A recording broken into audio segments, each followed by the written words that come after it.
oedfa ni ar y we. Rydyn ni'n mynd i ddechrau trwy ganu, rydyn ni am weld Iesu'n uchel fri. Enjoywch.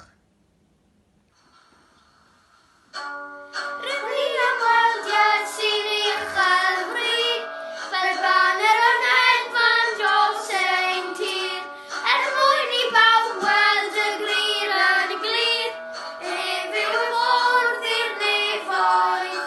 Rydyn ni am weld Iesu'n uchel fri, fel banner yn hedfan dros ein tir, mwyn i bawb weld y gwir yn glir, ef yw y ffordd i'r nefoedd. Gam wrth am ymlaen symudwn, emdydd tir o awr i awr. Nerfau newel yn dychwel, cestyll gri, Satan i lawr, i lawr, i lawr, i lawr. Rydyn ni am weld Iesu'n uchel fri, fel banner yn hedfan dros ein tir, mwyn i bawb weld y gwir yn glir, ef yw y ffordd i'r nefoedd.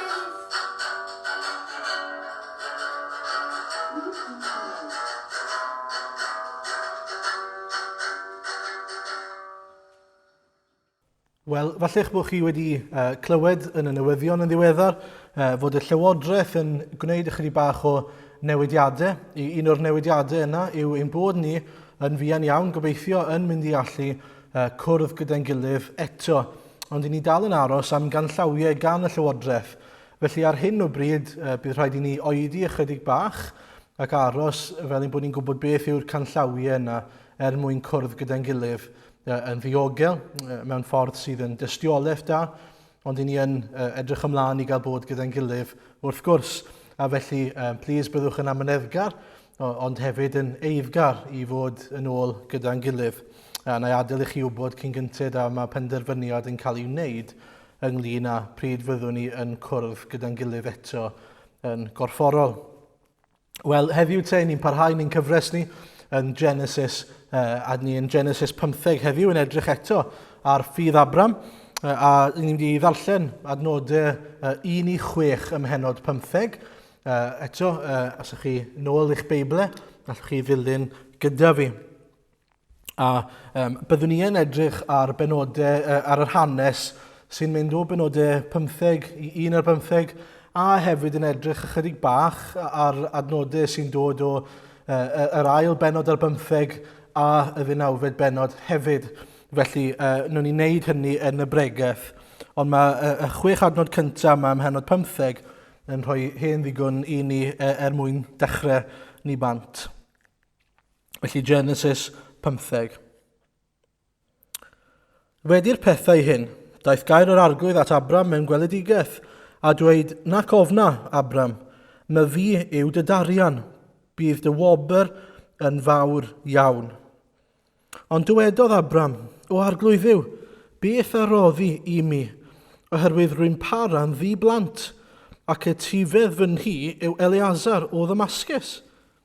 Dywedodd Abram hefyd, edrych nid wyt wedi rhoi epil i mi, a cheithwas o'n ti yw fy etifedd. Yna, daeth gair yr arglwydd ato a dweud, nid hwn fydd dy etifedd. Oedd gnawd dy hun y daw dy etifedd.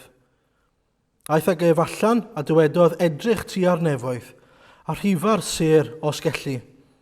Yna dywedodd wrtho, felly y bydd dy ddisgynyddion. Credodd Abram yn yr arglwydd, a chyfrifodd yntau hyn yn gyfiawnder iddo. Amen. Wel, i ni'n mynd i fynd syth ati te i edrych ar yr hanes yma sydd gyda ni y bore yma, yr hanes yma yn Genesis 15 ac ychydig bach ymlaen, sef yn dilyn wrthos diwethaf chi'n cofio fod yr arglwydd wedi eto cwrdd ag Abram a gorchymyn iddo fe fynd o Haran i wlad y bydd yr arglwydd yn dangos iddo fe, mae e hefyd yn gaddo bydd e'n ei fendithio fe ac yn ei wneud yn enw mawr, wneud ei enw'n fawr. Wel, yn ein astudiaeth ni wrthos diwethaf, fe edrychwn ni ar yr hyn sy'n digwydd rhwng Genesis 12 a Genesis 15, sef hanes Lot mewn gwirionedd.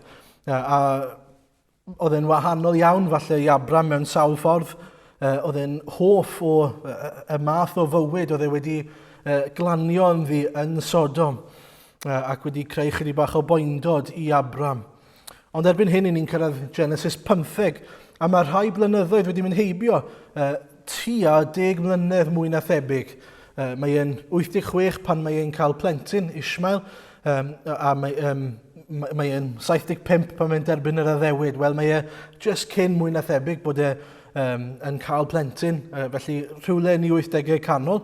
A wnawn ni ddweud fod yna tua 10 mlynedd wedi bod ers y gair cyntaf yna yn Genesis 12. A dychmygwch 10 mlynedd, tua 10 mlynedd yn aros wrth yr arglwydd, yn disgwyl wrth yr arglwydd, yn aros i'r arglwydd i siarad gyda ge ac i agor y drws iddo fe, i dderbyn yr hyn oedd yr arglwydd wedi ei addo iddo fe, y disgynyddion yma. A mae'n siŵr i fod e wedi bod yn anodd ar un lefel. Mae'n siŵr fod e'n gorfod pwyso ar yr arglwydd, yn gorfod disgwyl wrth yr arglwydd, bod yn amyneddgar. A dyna yw'r pwynt cyntaf. Dwi'n mynd i ni sylwi arno yn sydyn iawn wrth i ni ddechrau heddiw. Fod yr arglwydd wedi dymuno i Abram i aros. Fod e wedi gwneud pethau yn ôl i amserlau nid yn ôl amserlau yn Abram, a beth falle bydde Abram wedi dymuno, ond yn ôl yr hyn mae'r arglwydd yn ei ddymuno.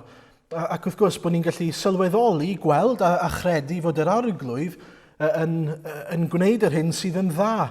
Mae amser yn berffaith, a'i amserlen yn berffaith. A felly mae'n bwysig ein bod ni'n gallu gweld, falle mor anodd oedd ei Abram fod e'n teithio fel dyn diarth yn y wlad yma oedd i ddisgynyddion yn mynd i etifeddu, fod e'n anodd bod e'n byw mewn pebyll yn mynd i'r Aifft a wedyn yn ôl ac yn y blaen. Bod e hefyd yn cael dysgu pethau, bod e'n cael dysgu i ddyfalbarhau, yn cael dysgu i bwyso ar addewidion yr arglwydd, bod e'n meddwl yn ôl i'r hyn ddarllenon ni yn Genesis 12, na mae'r arglwydd wedi dweud hyn, mae'r arglwydd wedi gaddo hyn, ac felly dwi'n mynd i mewn ffydd, dwi'n mynd i gredu a phwyso ar air fy niw. A mae'n siŵr fod hwnna, fod e wedi bod yn anodd ar un llaw, hefyd wedi bod yn dda iddo fe ac yn fendithiol ar ei gyfer e. A ni'n gallu gweld sut mae'r arglwydd mor aml, falle yn ein bywydau ni hefyd, yn gwneud yr hyn sydd yn iawn yn ei olwg yn ei amser nid yn ein amser ni. A mae yna adegau lle ni'n gorfod disgwyl wrth yr arglwydd. Ond dyw e ddim yn gwneud hynny am ddim rheswm, mae'n gwneud hynny am fod ganddo fe bwrpas ar ein cyfer ni, am fod ei amser yn berffaith a falle bod ganddo fe rhywbeth i'w ddysgu ni yn yr amser yna, neu ffordd i'n bendithio ni. I ni ddim yn gwybod beth mae'r arglwydd yn ei wneud mor aml, ac yn achosi ni i aros falle ac i ddisgwyl ac i'w geisio fe hefyd wrth gwrs. Wel, mae Abram wedi cael digon amser i wneud hynny. Mae'n cael amser i gredu, amser i bwyso, amser i ymddiried yng ngair yr arglwydd. Ydy ni'n sylweddoli mae ein gwaith ni fel Cristnogion yw i blygu i'r arglwydd a'i amser a'i amserlen ac ei ewyllus fe sydd yn rheoli pob peth. Mae yna celebrities i gael yn dos chi'n clywed amdanyn nhw, falle nid bod chi wedi cwrdd â nhw, dwi ddim wedi cwrdd â nhw beth bynnag. Mae yna rai celebrities a maen nhw'n disgwyl fod pawb yn plygu i'w amser ac i'w amserlen nhw. Maen nhw'n disgwyl cael popeth pan maen nhw'n dymuno i gael e. Wel, yr unig un sy'n deilwng o hynny ni'n bywyd ni yw yr arglwydd ei hun. A dyna ddylen ni'n ei mewn gwirionedd bod pob peth i ni'n ei wneud yn troi o gwmpas yr arglwydd. Wel, mae hwnna yn bwynt bach pwysig wrth i ni ddechrau bore yma te. Ond y cwestiwn mawr fi'n credu sy'n cael ei godi yn y testun heddiw, neu cwestiwn mawr dwi am godi bore yma yw sut allwn ni fod yn iawn gyda Duw? Oherwydd mae'n amlwg yn sôn fan hyn bod Abram, oherwydd fod e wedi credu yn Duw, wedi cael ei gyfrif yn gyfiawn. A mae hwnna yn beth anferth wrth gwrs. Mae'n beth anferth oherwydd mae'r Beibl yn dweud wrthyn ni'n glir iawn, mae'n dweud yn Rhufeiniaid 3, mae'n dweud hyn, nid oes neb cyfiawn, nac oes un. Neb sydd yn deall, neb yn ceisio Duw, a mae pawb wedi gwiro, yn ddi-fydd ynghyd, Nid oes un a wna ddaioni, nac oes dim un. Ac felly dyna yw ein stad ni, os hoffech chi, neu'n statws ni ger bron Duw, i ni'n anghyfiawn. Dydy ni ddim yn gyfiawn wrth natur, oherwydd natur ein pechod ni, a felly ni ddim yn iawn gyda Duw. I ni wedi gwrthod Duw, i ni wedi torri cyfraith Duw, i ni wedi esgiluso Duw mewn sawl ffordd, a cymaint o bethau eraill hefyd. A felly, dydy ni ddim yn iawn gyda Duw. I chi di ystyried pam nag ydyn ni'n profi heddwch neu fodlonrwydd, neu bod yna anfodlonrwydd yn ein calon ni, bod yna rhywbeth ddim yn iawn?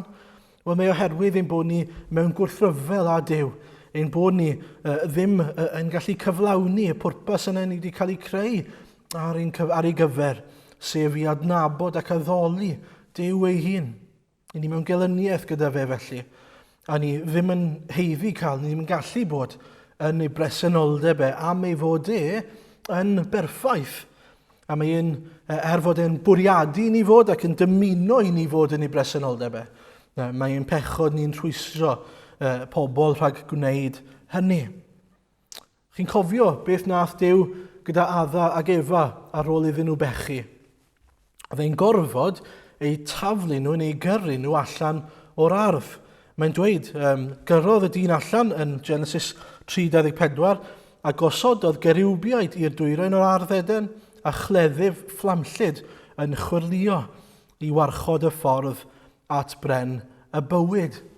Wel, o ddim ffordd o gerdded yn ôl mewn trwy borth Eden, felly oedd e'n neud e'n glir iawn ei bod nhw wedi cael ei gyrru mas, ond bod yna ddim ffordd yn ôl i mewn iddyn nhw gerdded yn ôl i mewn yn ei nerth ei hunan beth bynnag. A felly mae'n dangos i ni fyna mor ddifrifol yw ein pechod ni. Mae nid yn unig yn ein gyrru ni allan, ond mae'n golygu na allwn ni ddod yn ôl i mewn fel ydyn ni. Mae'n golygu fod angen drws arall i fewn i ardd Eden, a dim ond un drws arall sydd wrth gwrs, a byddwn ni'n dod at hynny nes ymlaen. Wel, pa wahaniaeth mae ein pechod ni yn ei wneud? Yw e jyst yn golygu bod ni'n cael ein gwthio allan o bresenoldeb Duw? Wel na, mae mwy na hynny iddi.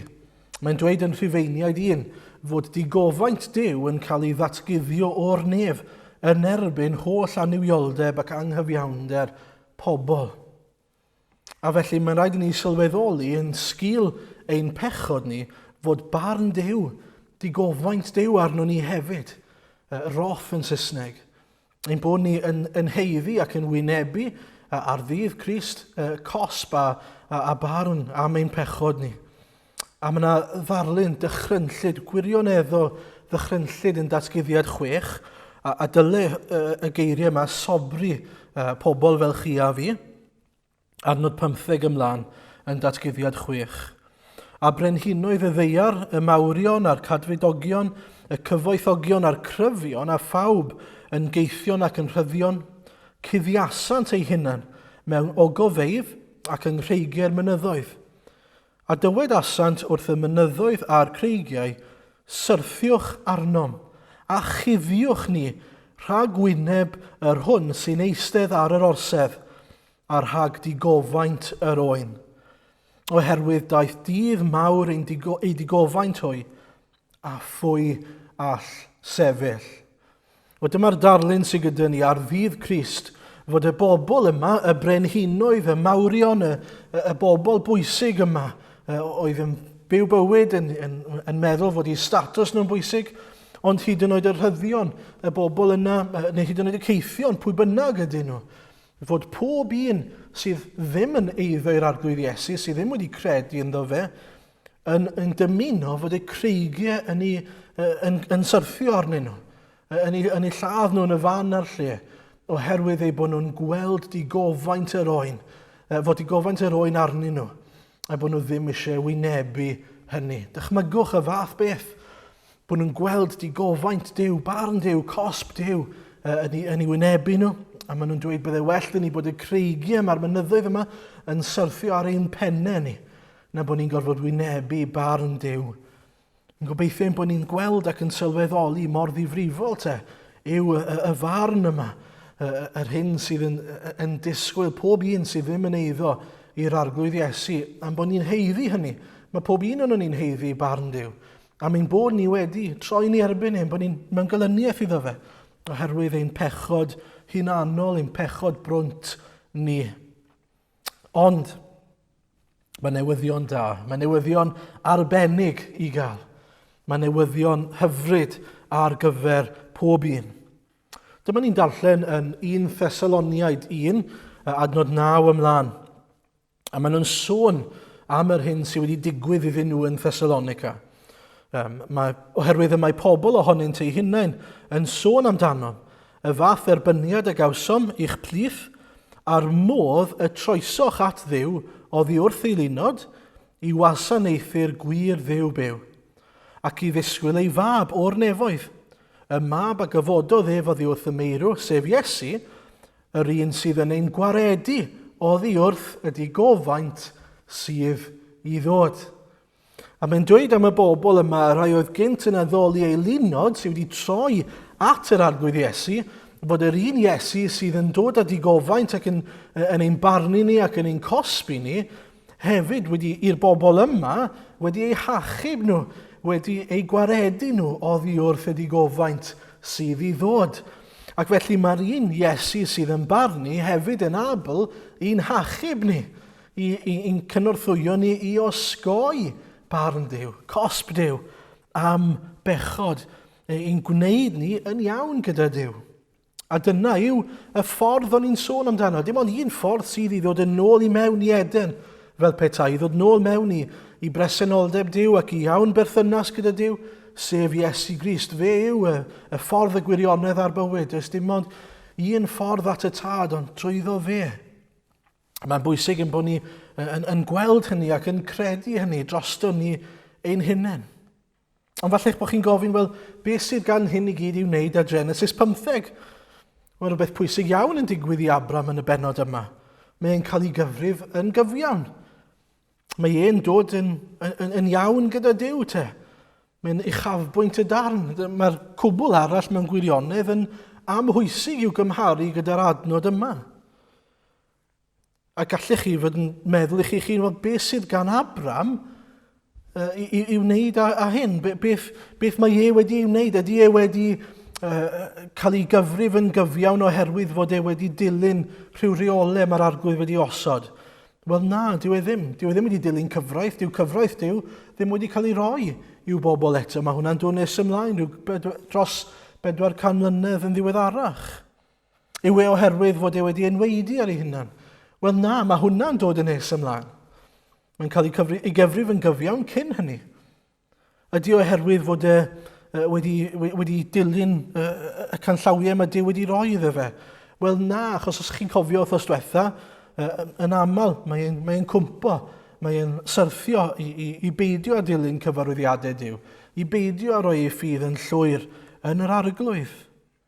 Felly sut mae'n dod yn gyfiawn? Mae'n gwestiwn mor bwysig nag yw e? Sut mae wedi cael ei gyfrif yn gyfiawn?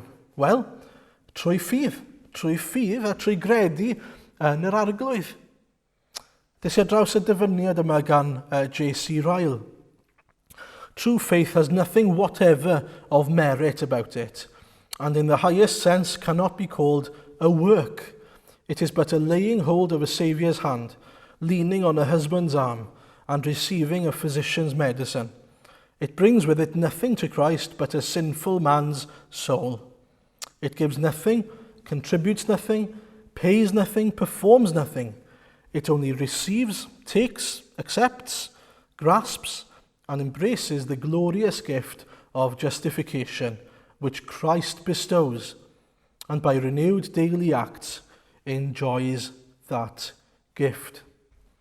Mae Duw yn edrych ar Abram ac oherwydd fod e wedi ymddiried ei hunan i Dduw ac ildio ei hunan i Dduw, credu'n llwyr yn Dduw ac yn ewyllus yn ffordd yr arglwydd a trefnu a chawdwriaeth yr arglwydd, mae ei bechod yn cael ei ddelio gyda nhw trwy Iesu Grist.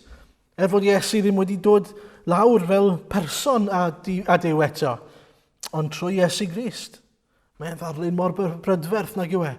Bod cyfiawnder Iesu'n cael ei roi arno fe, a mae e'n cael ei wneud yn gyfiawn hyd yn oed trwy Iesu Grist. A falle bod chi'n meddwl, wel, sut gallen ni fod gan fod Iesu ddim wedi dod i'r ddeiar eto. Mae'n gwestiwn digon teg. Ond mae yna adnod rhyfeddol i'w gael yn Ioan 8. Ioan 8, 56. A fi'n hapus iawn i ddweud, dwi ddim yn deall sut mae hyn yn gweithio yn llwyr. Gallai fod yn hollol onest ydych chi am hynny. Ond dyma beth mae'r adnod yn ei ddweud, a Iesu sydd yn dweud hyn.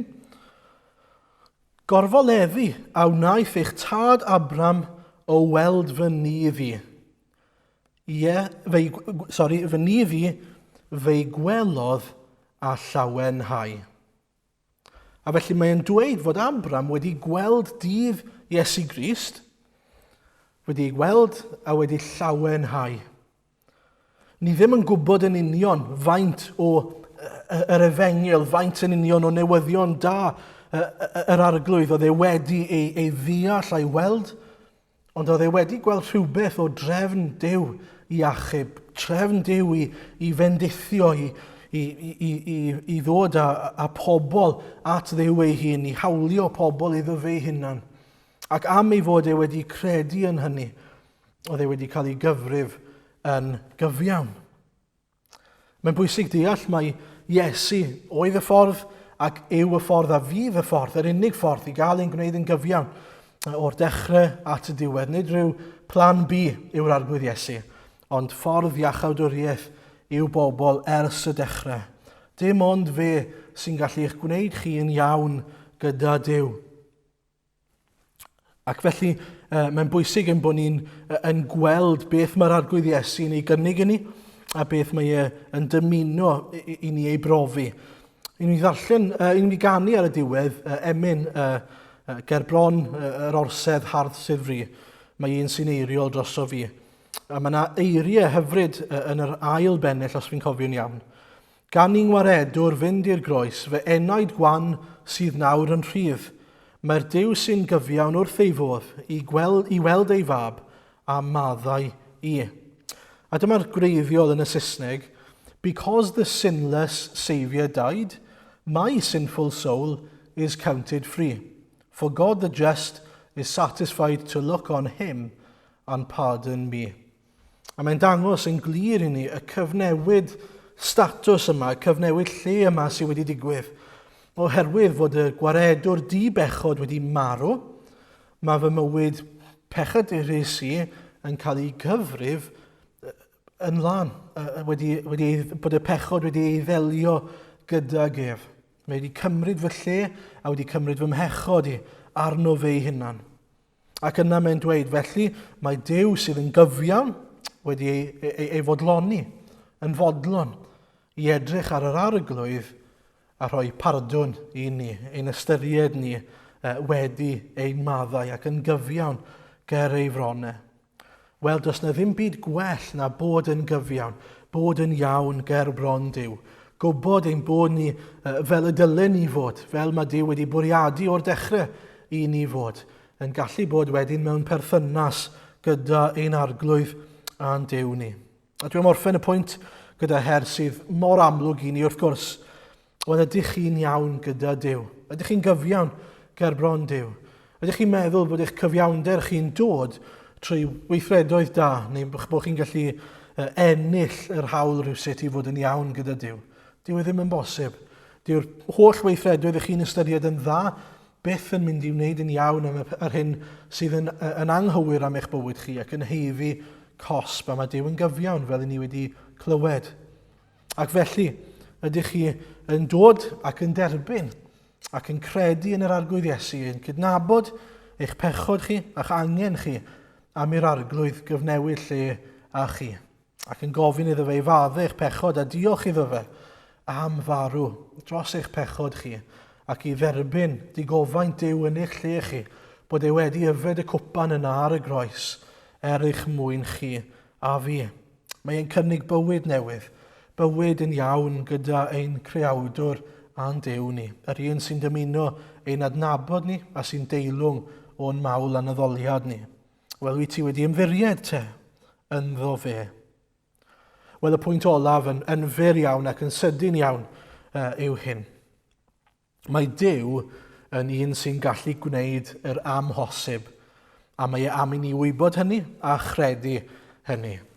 Yr rheswm dwi'n deud hyn yw oherwydd mae'n bwysig bod ni'n gweld yn y bennod yma, mae'n dechrau i ffwrdd nag yw gyda Duw yn ymddangos i Abram eto ac yn gwneud cyfamod gyda ge. Ac oedd rhai darnau o'r cyfamod yn anodd iawn i Abram ei dderbyn.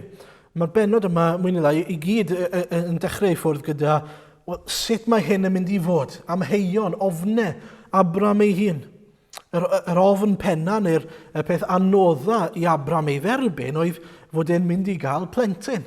Oherwydd fod a Sarai ddim wedi cael plentyn hyd yn hyn, ac oedd e'n yn ei 80au canol, ac oherwydd fod wrth gwrs, yn mynd yn hun ac yn hun. Mae'n gallu bod yn onest gyda Duw, a mae'n dweud sut mae'n teimlo a beth mae'n poeni amdano.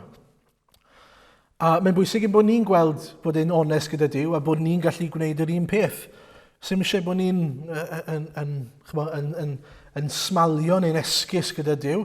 Mae'n gwybod ein meddyliau ni a yr hyn sydd ar ein calon ni beth bynnag. Allwn ni ddod yn onest fel mae Abram yn dod. A dyma mae'n dweud adnod 2 a 3. A o arglwydd Dduw, beth aroddi i mi oherwydd rwy'n para'n ddiblant ac etifedd fy nhi yw Eleazar o Ddamascus. A dywedodd Abram hefyd, edrych nid wyt wedi rhoi epil i mi a cheithwas o'm ti yw fetifedd. A beth mae'n dweud? Dwywaith mae'n dweud yr un peth. Mae'n dweud, wel, sut allai di addo disgynyddion sydd yn mynd i fod yn mor lluosog, mor fawr ac bod yn enw fi'n mynd i cael ei fawrygu pan s'dim plant gyda fi. Mae'n ofn, mae'n amau.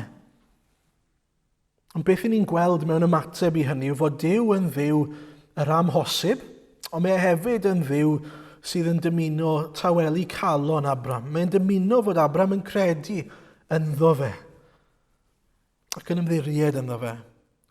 3 pheth i ni'n gweld yn wneud. Yn gyntaf, mae'n ailadrodd yr hyn fydd yn digwydd. Chi'n sylwi yn yr adnodau nes ymlaen ym Mhenod 15, mae'n dweud eto wrtho fe, bydd di'n cael plant, fydd yn rhifo fel y ser neu fel y tywod. Mae eisiau i Abram gredu, mae eisiau Abram ymddiried. Gallai fe di troi rownd a dweud, wedi gweithio ti unwaith, sa'n wedi weithio ti eto. Sa'n gwybod yw'ch rhieni chi gweud hynny wrthoch chi weithiau?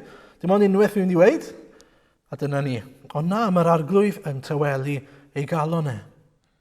Ond nid yn unig fod e'n ailadrodd, mae e hyd yn oed yn datguddio rhagor iddo fe.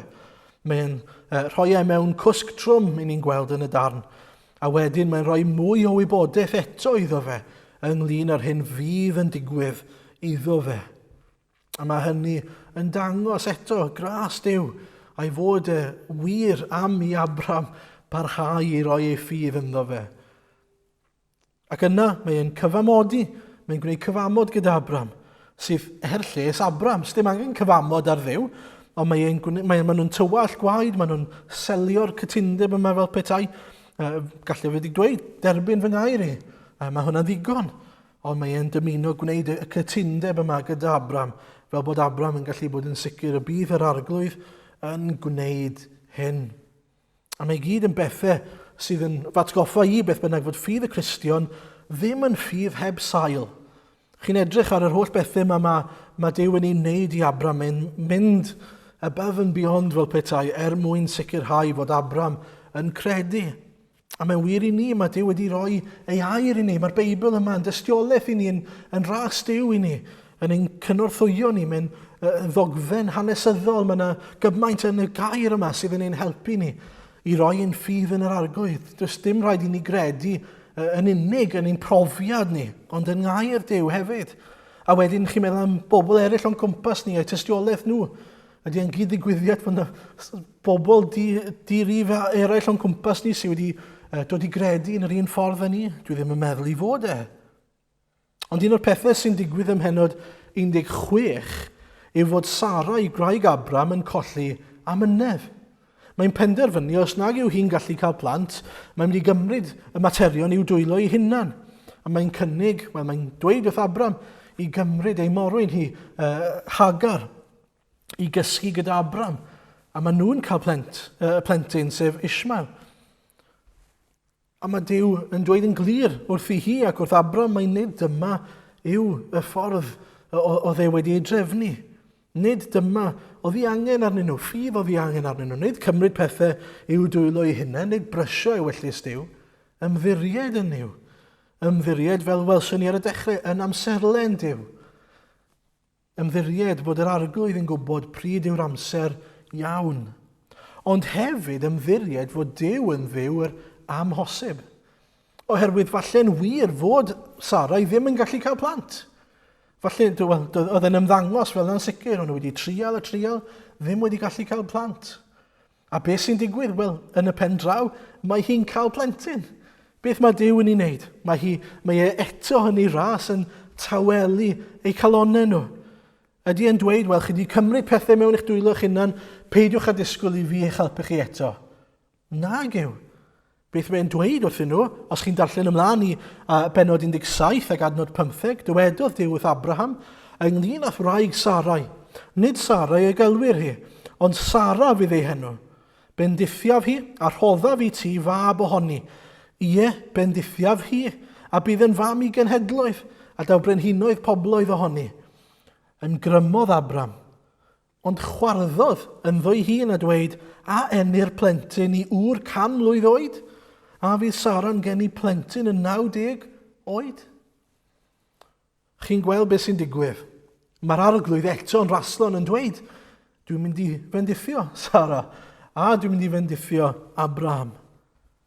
Ac yna ym henod 18, i ni'n gweld fod Sara nawr yn cael clywed y newyddion. Mae yna 3 dyn, mae Duw yn ymddangos i Abraham, a mae e'n gweld 3 dyn.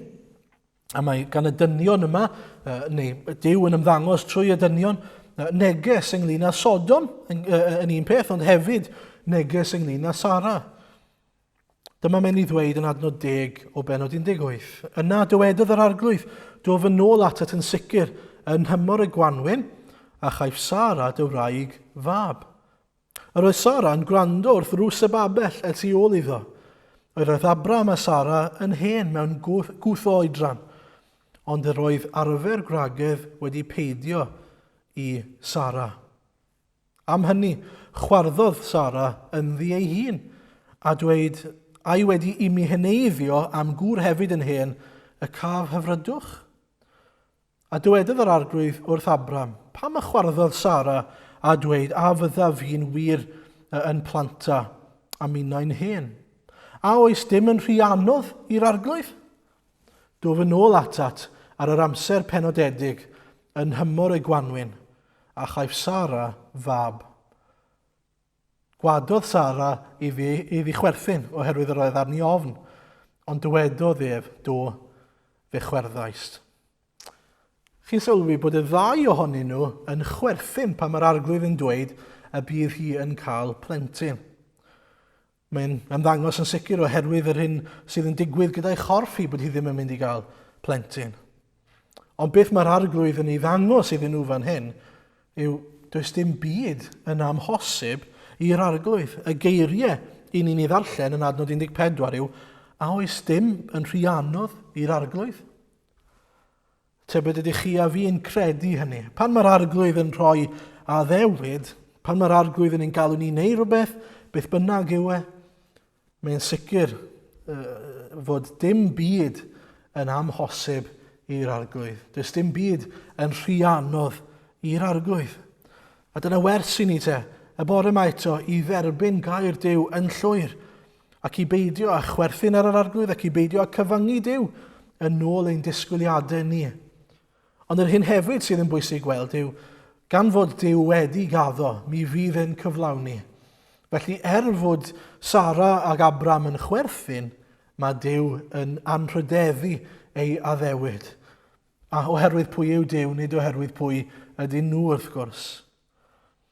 Ond oedd e'n neud i fi feddwl, tybed ydy ni, wrth i ni feddwl am y bobl yn cwmpas ni a'r ffaith bod yr arglwydd yn dweud y bydd e'n galw pobl ato fe'i hunan yn y dyddiau yma. Ydyn ni'n cydnabod mawredd Duw, ydyn ni'n sylweddoli mor alluog yw fod e'n holl alluog, fod yna ddim byd yn rhy anodd i'n arglwydd yn Duw ni. Felly bod chi'n gallu meddwl am rhywun nawr sydd yn gwbl styfnig, yn gwbl wrth-grisnogol, a byddwch chi'n dweud wrthych chi'ch hunan, mae'n amhosib y bydd y person yna yn dod i nabod Iesu Grist? Wel, mae pob peth yn bosib gyda'r arglwydd. Oes unrhyw beth yn rhy anodd iddo fe? Neu falle eich bod chi'n meddwl am eich bywyd eich hunan, a eich bod chi'n meddwl am eich patrwm o bechod falle, eich bod chi'n meddwl does na ddim modd i fi newid, does dim modd i fi i goncro'r pechod yma. A unrhyw beth yn rhy anodd i'r arglwydd. Beth bynnag i ni'n ei ystyried yn amhosib, does dim byd yn amhosib gyda Duw. Felly, ymddiriedwch yn yr arglwydd, yn ei ffyrdd ac yn ei ewyllys e, yn ei amserlen e. Ond cofiwch y peth mawr heddiw, a ydych chi'n iawn gyda Duw. Amen. Amen. Wel, wythnos yma ges i gyfle i ddal y lan gyda Anna. Mae Anna yn dod o America, wedi bod gyda ni am ychydig wythnosau yn y gorffennol, ac yn dymuno dod ato ni am gyfnod hir. Wrth gwrs mae'r coronavirus wedi effeithio ychydig ar hynny, ond ges i gyfle i gael cyfweliad gyda hi yr wythnos yma. So, hello Anna. Hey. How are you doing? I'm doing all right. How are you? I'm not too bad, thank you. What kind of a week have you had this week? It's been a good week. It's been a different week. Some friends of mine are on holiday all week to Texas. And so I am living in their flat this week just to live a bit of a monastic life. Wonderful. Sounds very nice. Sounds very nice indeed. Yeah. So what have you been up to since we heard from you last? How's lockdown been? What have you been doing during lockdown? Lockdown has been good. It really didn't change my life a whole lot because I didn't have a steady job before lockdown. And I was already living with my parents, so I didn't have to fly home when the storm hit. So spending lots of time with family. Still working with the charitable clinic that my church has, which is actually the building I'm at right now. And my church has been able to start meeting back in person, which is fantastic. We have another church is lending us their building, so we have lots of room to be distant. And then we have small groups that meet out in parks and stuff, so I get to actually see people in person, which is great. Good. That sounds really good. Yeah. So how has the lockdown has it increased your desire to be in Wales? Has it changed at all? How does it feel? Oh my gosh. When COVID first started, and like the news was coming that things were shutting down, I was just so upset that I could not be in Wales, so that even though I still wouldn't be able to see people, I could still be there and like help bear Penuel's burden. So that was hard. But then getting to have the video small groups and be on the group chat and stuff has just been great to feel more a part of your lives, and up to date on the news. And obviously COVID presents some complications as far as I don't even know if the UK is looking at visas right now and anything like that. And there's no point in looking at it until I can get all fundraised. But yeah, I've always just wanted to be with you guys since that first night that I came to visit. Great. And I miss you all terribly and want to be there as soon as possible. Well, that's good news for us to hear. So you mentioned there a bit about fundraising. Mm-hmm. Where are things at with you at the moment? And maybe could we pray for something specific with regards to your process now of preparing yourself and getting funds to be able to come over? Yeah. So the big picture of fundraising is that I need $45,000 for the 2-year stint, and I need $23,000 to be either raised or pledged in order to initialize that process and actually start applying with the Baptist Union and then visa and then coming over. So right now I have about $1,200 that's been given, And there are 2 families that have signed up to give a bit monthly, which is great. So if I could have more people sign up to give on a monthly basis over a long period, that would just be easier. But also those are things that could change. So it's also great to just have one-time gifts that are for sure there. But I feel like my biggest prayer request for fundraising is just that throughout all of it, God would be giving me the heart and the attitude that he wants me to have. Because I think if I was just really trying to hit it really hard, I'd be anxious and frustrated the whole time. And I don't want to be that. And so just following his guidance.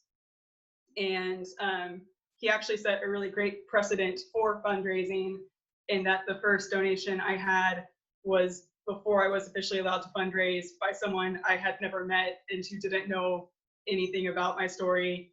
He just used to go to my church and he just gave. And so it was such a great reminder that this is God's thing and it's his provision. And so the money, the applications, the visa will come when it's the right time. Yeah, it actually fits in really well with the sermon for this service, which is all about Abraham having to wait on the Lord for that child that has been promised, and it just reminds us that everything is in his hands. So it's great that you're aware of that, and that we can lean on him then, and it's all about his timing. So that's really good. What's maybe one thing you've been encouraged by that you can share with us? Whether that's a verse or just an encouragement. Have you got anything to share with us? Yeah, this will also probably fit in well with your sermon. I have had the opportunity twice in the past couple of days to share a bit about my story with being in Oklahoma for the last 6 years and trying to get to Wales for the last 6 years, and just how God has used that, because I, coming out of university, did not want to be in Oklahoma. I wanted to go into the mission field. And I had been to Wales once and was like, I want to go there. And the missions pastor was like, no. And then an opportunity came up to go to China for a year. And I was really looking into that. And again, God said, no, you're staying in Oklahoma, but you can visit Wales again. And it was on that second trip to Wales that I got connected with some really good friends who brought me to Christ Community Church here in Oklahoma City. And the way that God has used that church for me for the last 6 years to give me a home and develop my relationship with God, but then also the role that I've been able to play in that church of encourager and community builder, and just take all of this time that I had because I didn't have a job and I was really frustrated about that, and devote it to serving the church and refreshing the saints has been great. And a huge product of that was that I was able to come volunteer at this health clinic for the past 5 years. And really the only qualification I had for that was that I had time and willingness.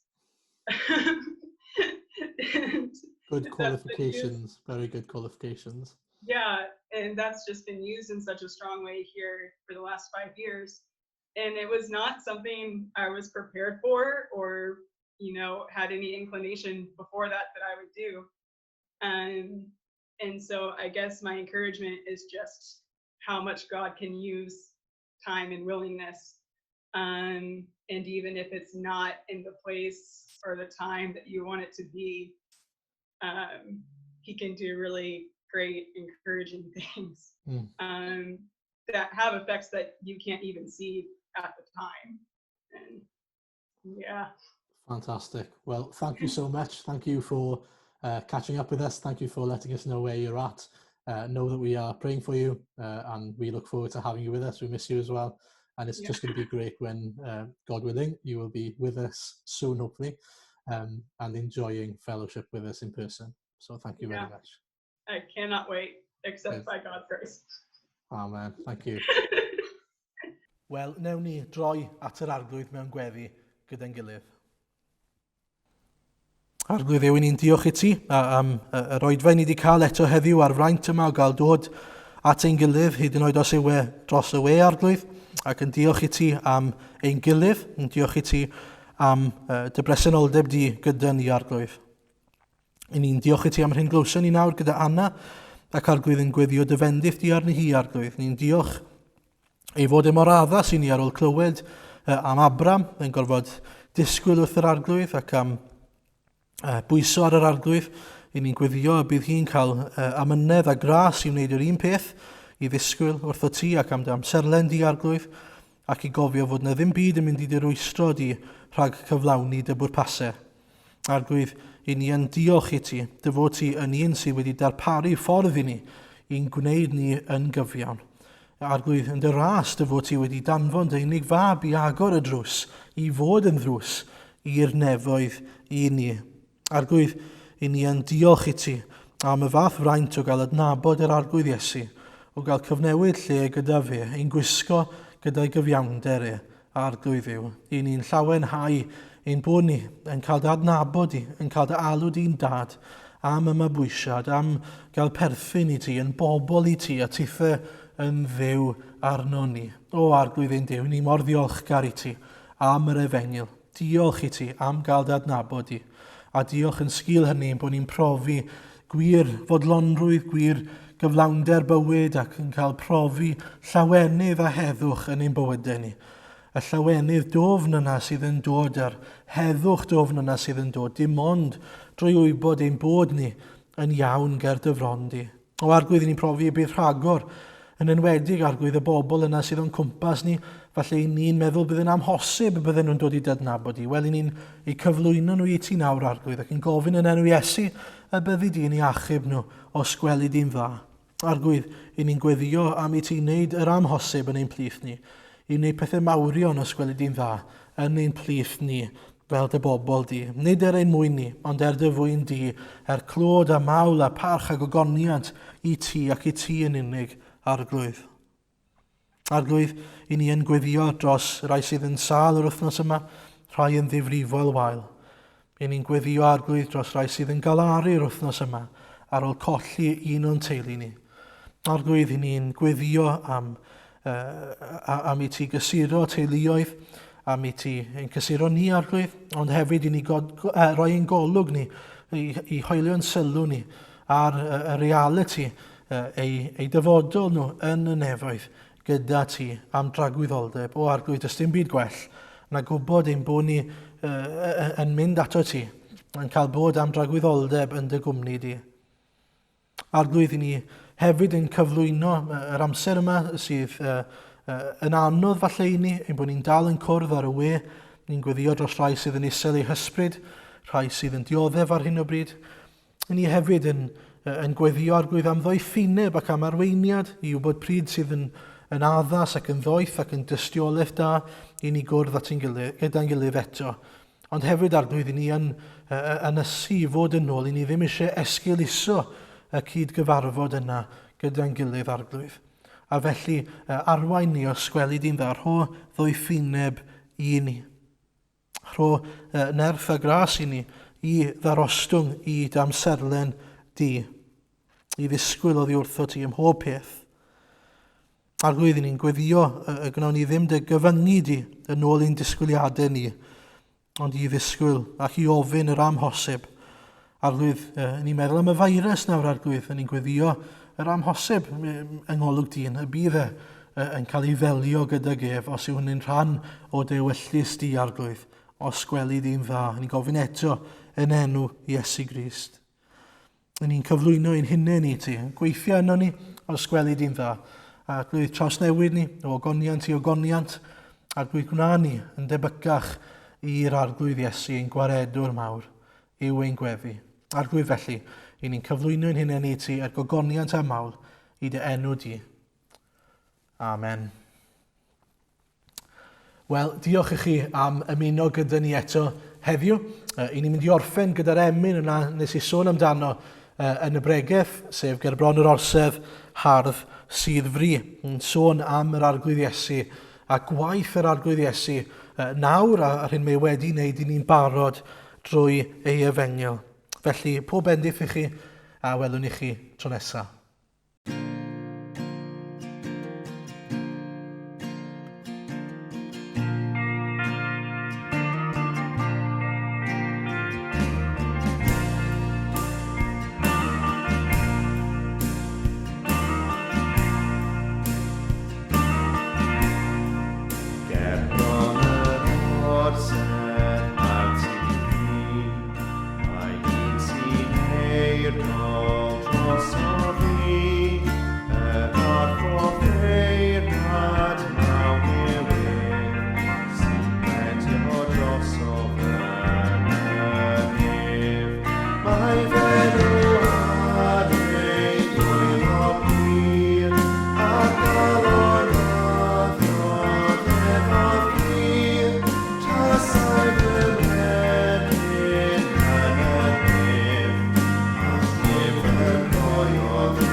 Sy'n fyw, fy bir gyfnod